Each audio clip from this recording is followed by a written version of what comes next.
Abavuganya ku kifo kino okuli ssentebe wa LC5 e Masaka Joseph Kalungi, omusomesa omutendeke Matia Kagugobe, ko ne yali omubaka wa disitulikiti eno omukyala mu lukiiko lw'eggwanga olukulu Sauda Namaggwa Mugerwa, bonna bakunze abawagizi baabwe okuva mu kibuga Masaka abawerekeddeko ekya Namukaaka.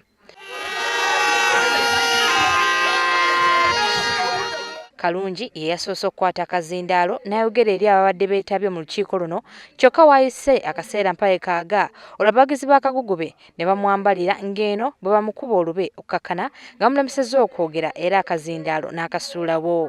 Akulira ebyokulonda mu kibiina kya NRM ekya Namukaaka wano yakutte akazindaalo okuyita Kagugobe naye ategeeza bannakibiina by'ateeseteese okubakolera, kyokka abawagizi ba Kalungi naye basazeewo okumulemesa era okukkakkana nga tayogedde wadde n'ekimu.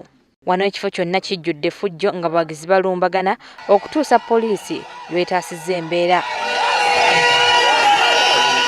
Abantu bwe batandise okumukaayuukira nga bamulangira bamalira ebiseera kubanga mbu yali mwadda okubaweereza ng'omubaka w'e Masaka mu Paalamenti. Ng'ogerako ekitongole bishoboka nga weebuuza, ng'ogerako amakiiko amakulu nga weebuuza, ng'ogerako ewafo kino nga weebuuza, ng'osobola okutwala disitulikiti eno e Masaka mu maaso.